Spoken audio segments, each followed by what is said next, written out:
All right. Big things coming to the Toyota Tacoma. In fact, I will not be driving this thing for like another 6-7 months. Just so I can just leave it alone because I got a lot of work to do to it. What am I doing? Well, let's get into that.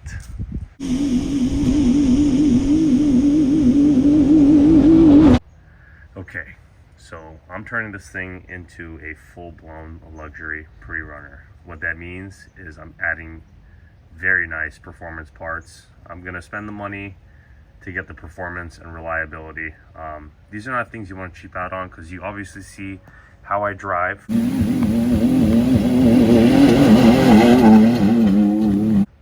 And, you know, I don't have time to repair things or look, I just take this thing out, I want to bring it back, do my maintenance, end of the day, lasts forever.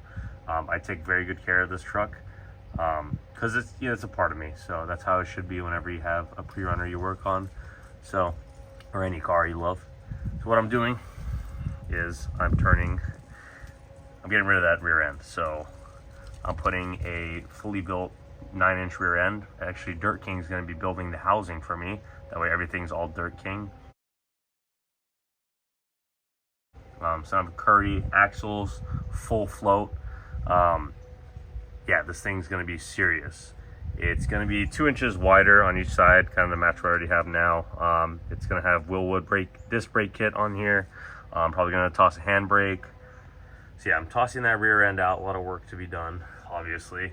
So yeah, once I have that fully built rear end, it's going to have lockers on there. So I mean, this thing's going to be performing great. Evan Weller, third member. It's probably going to be 529 gears. I'm still tossing that idea what gear ratio I want because I have 488s now, but most likely 529s.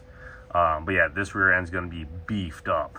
So it's going to take a lot of things off my mind because the TRD off-road rear end, I believe, is already pretty strong compared to the SR5s and stuff. But with the way I drive, I don't know how long I'm going to get out of it. And my e-locker actually never worked on this truck. It was a manufacturer defect.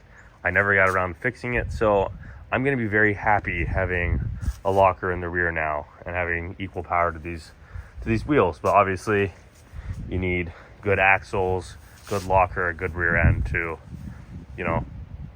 have equal power on a pre-runner, because I'm also going to be supercharging this and adding a new drive shaft. I don't know what kind of drive shaft yet. I'm going to kind of talk to some shops here. I want to get something extremely beefy. Let's take a look at the drive shaft actually. Here I get dirty, of course. I'm all clean, but whatever.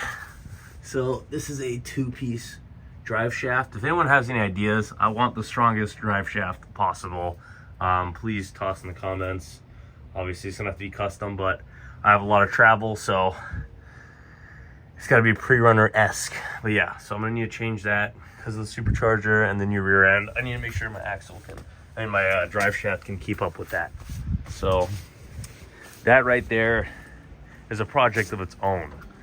So I'm gonna be doing that. So yeah, Willwood's in the back. There's gonna be Willwood disc kit up here, big brake kit.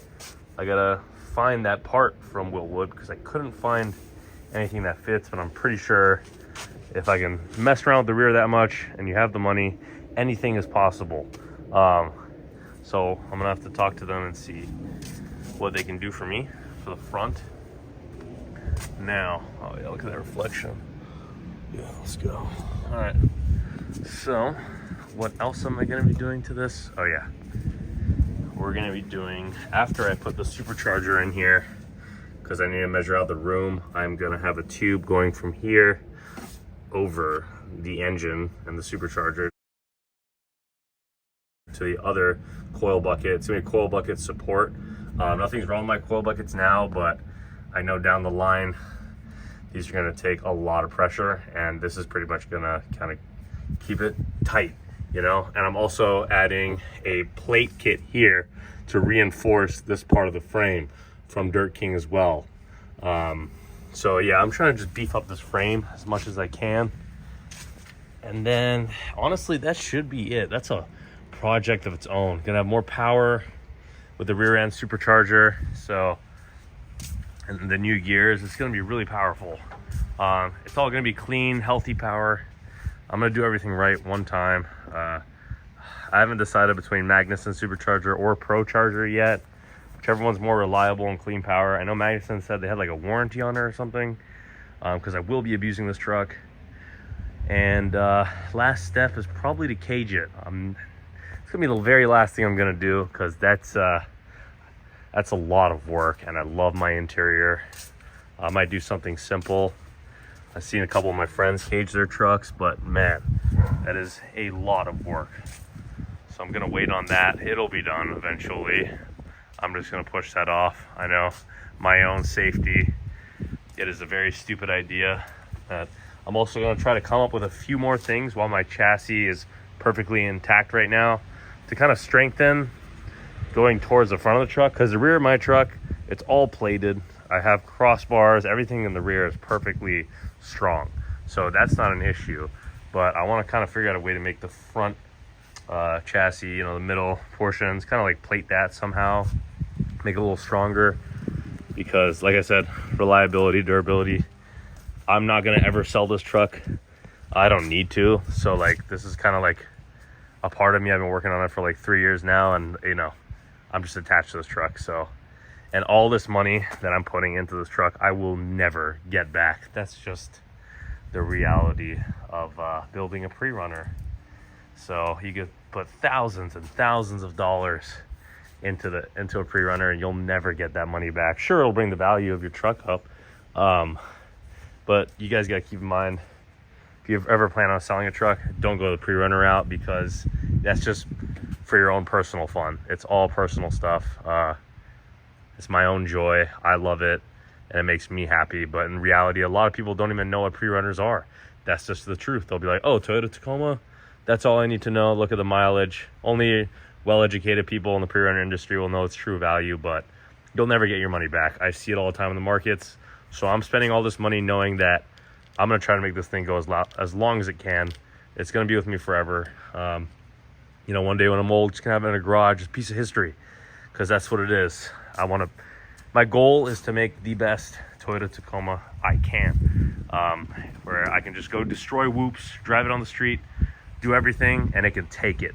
Have clean power. I want to set an example that things are possible with such a beautiful truck, because this is the perfect platform to build on. This truck has never, ever given me an issue. No engine problems. Like you can see how much I abuse this truck. It's never given me issues. Like, it is, that's just all you need to know. Like, this truck can take it. If I had an F-150 Chevy, sure, I have way more power and comfort, 100%. But I've had those trucks, and I've had engine problems with them. You know, nothing crazy, but this truck's gonna last forever. Toyotas, obviously, you have to put money to build power with them, because it does not have that, but you get that reliability. So, oh yeah, and I'm gonna wrap it chrome black. I forgot to mention that. So I'm gonna probably Line-X. I forgot to do that. I'm gonna Line-X the inside of these fenders. This is over the course of the next like 2-3 years. I'm probably gonna repaint the rear fenders before I put the wrap on it, because these things are destroyed.